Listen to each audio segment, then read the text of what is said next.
Article 63 की तशरीह पर नजरसानी केस की समाअत का हुक्मनामा गैर कानूनी करार।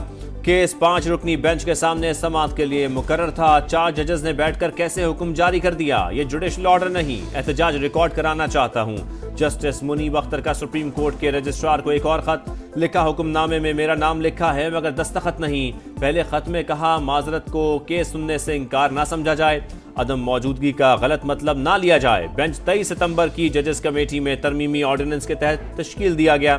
सीनियर जज ने बेंचेस की तश्कील पर आईनी सवालात उठाए। चीफ जस्टिस ने जवाबी खत में आईनी सवालात का जवाब नहीं दिया। आर्टिकल 63 नजरसानी मामले पर चीफ जस्टिस पहली कमेटी में अक़लियत थे, अब बेंच के सरबराह क्यों बने? वजूहात सामने नहीं आई।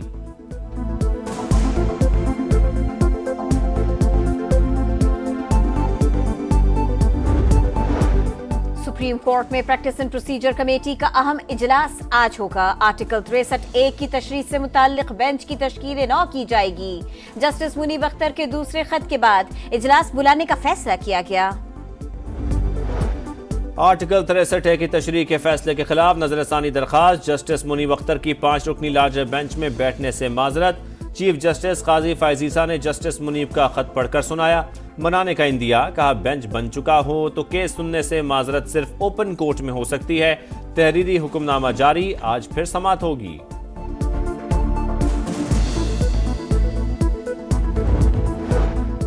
प्रैक्टिस एंड प्रोसीजर तरमीमी ऑर्डिनेंस कानूनी है। बैरिस्टर अली जफर का एतराफ। बेंच की तश्कील पर एतराज। सुप्रीम कोर्ट में दरखास्त दायर। कहा कमेटी तब ही बेंच बना सकती है जब तीनों मेंबरान मौजूद हो। सियासत में एक कैंसर था, अरकान पार्लियामेंट वोट बेचकर हुकूमत बनाते और गिराते थे। तमाम चीजों का फैसला करने के लिए फुल कोर्ट को बैठना होगा। ऐसा करते हैं 2 रुपए और करते हैं और कहते हैं कि हमने अवाम पे एहसान किया है। ये तो लोगों को धोखा देने वाली बात है। 2 रुपए पेट्रोल सस्ता कर दिया है, कल 20 रुपए महंगा हो जाएगा। कम से कम 8 रुपए 10 रुपए कम करने चाहिए। 2 रुपया तो काउंट करना मजाक है अवाम से सरासर। अवाम को मामूली रिलीफ। पेट्रोल 2 रुपए 7 पैसे सस्ता। नई कीमत 247 रुपए 3 पैसे फी लीटर मुकर्रर। हाई स्पीड डीजल की कीमत भी 3 रुपए 40 पैसे कम 246 रुपए 29 पैसे फी लीटर हो गई। पेट्रोलियम मसनूआत की नई कीमतों का इतलाक। पाकिस्तान में अब इंतशार की सियासत करने की कोई गुंजाइश नहीं। मुआशी खुशहाली और तरक्की का सफर शुरू कर दिया। आर्मी चीफ ने IMF प्रोग्राम दिलवाने में अहम किरदार अदा किया। वजीर आजम की समा से खुसूसी गुफ्तगू। कहा अब आम आदमी के बजाय अशराफिया को कुर्बानी देना होगी। शहबाज शरीफ लंदन से वतन वापसी के लिए रवाना। आज सुबह इस्लामाबाद पहुंचेंगे। ब्लैक कोट न ब्लैक रोब, किसी धमकी में नहीं आएंगे। अदालती इस्लाहात हर सूरत लाएंगे। बिलावल भुट्टो का 2 टोक पैगाम। कहा सिर्फ आईनी अदालत बनाना ही जरूरी नहीं बल्कि अदालती तकर्रियों के निजाम में भी तब्दीली लाना होगी। जज कौन बनेगा, फैसला पार्लिमानी कमेटी करेगी। जुडिशल रिफॉर्म्स के लिए मुतफिका मुसव्विदा बनाने की कोशिश कर रहे हैं। उम्मीद है ना सिर्फ नून लीग बल्कि मौलाना फजल रहमान भी मान जाएंगे। इस्लामाबाद में हाथी लड़ते हैं, बलोचिस्तान से कोई ताल्लुक नहीं होता। नून लीग से हुकूमत साजी के मुआहदे में सैलाब मुतासरीन की बहाली तरजीह थी। विफाक ने मुतासरीन के लिए मिलने वाले $400 मिलियन अपनी जेब में रख लिए। सैलाब मुतासरीन में इमदादी चेक भी तकसीम।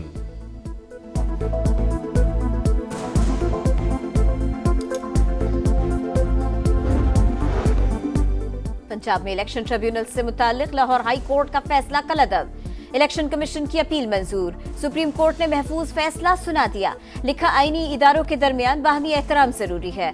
लाहौर हाई कोर्ट का यह फैसला बतौर अदालती नजीर पेश नहीं किया जा सकता। इलेक्शन कमीशन को पैनल मांगने और इंतखाब का इख्तियार नहीं, हर जज पर एतमाद करना चाहिए। उम्मीद है इलेक्शन ट्रिब्यूनल कानून की दी गई मोहलत में फैसले देंगे। जस्टिस जमाल बंदुखेल और जस्टिस अकील अब्बासी के इजाफी नोट भी फैसले का हिस्सा।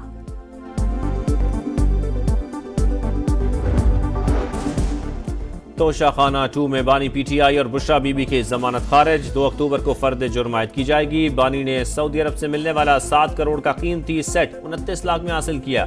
मार्केट कीमत 58 लाख रुपए लगवाई। तोहफा तोशाखाना में जमा कराए बगैर अपने पास रख लिया। तमाम शवाहिद मौजूद हैं। प्रोसिक्यूशन का मौकिफ।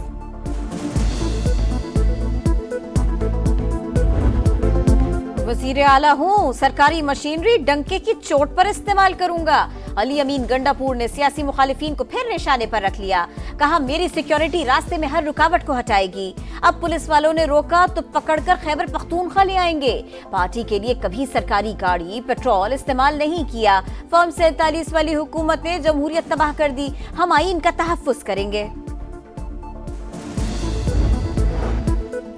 लीग रहनुमा बिलाल अजहर कियानी का वज़ीर आला खैबर पख्तूनख्वा की गिरफ्तारी का इंदिया। प्रोग्राम नदीम मलिक लाइव में कहा अली अमीन गंडापुर बार बार कानून तोड़ रहे हैं, बाज ना आए तो उन्हें गिरफ्तार किया जा सकता है। पंजाब में होनहार स्कॉलरशिप प्रोग्राम की रजिस्ट्रेशन का आगाज। सालाना 30,000 तलबा को स्कॉलरशिप दिए जाएंगे। वज़ीर आला मरियम नवाज ने कहा अवाम से किया एक और वादा पूरा कर दिया। नौजवानों के आला तालीम के ख्वाब को भी पूरा करेंगे। तलबा की माली रुकावटों को खत्म करेंगे।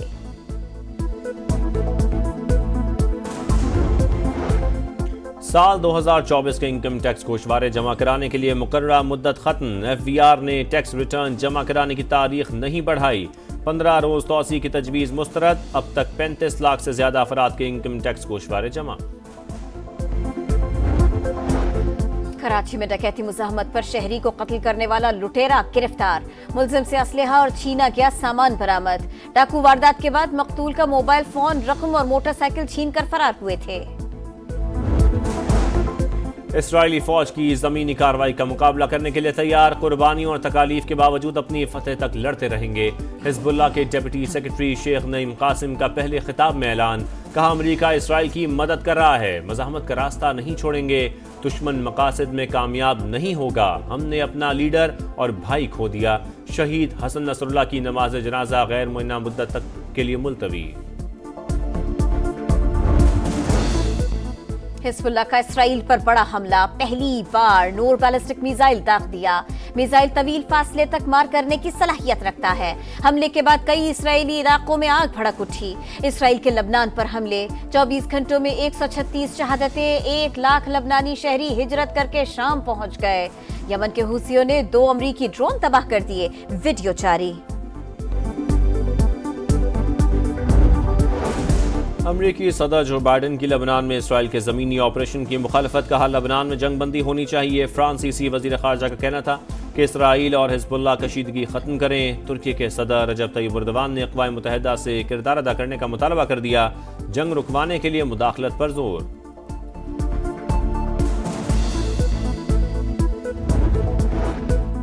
इसराइल की सफाकिया, दीर अल बला, अल बुरेज और जबालिया पर बमबारी। 24 घंटे में सहाफी समेत 30 फलस्तीनी शहीद। जनीन में इसराइली फौज ने फलस्तीनियों की जमीनों पर कब्जा कर लिया। अक़वाम मुत्तहिदा का कहना है गजा में इसराइली हमलों के बायस 67% इमारतें तबाह हो गईं। पाक इंग्लैंड सीरीज की तैयारियां। पाकिस्तानी क्रिकेटर्स दूसरे फिटनेस टेस्ट में नाकाम। 8 खिलाड़ियों में से कोई पास न कर सका। मोहम्मद रिजवान, सऊद शकील, नुमान अली, मीर हमजा भी मुकर्रर हदफ हासिल न कर सके।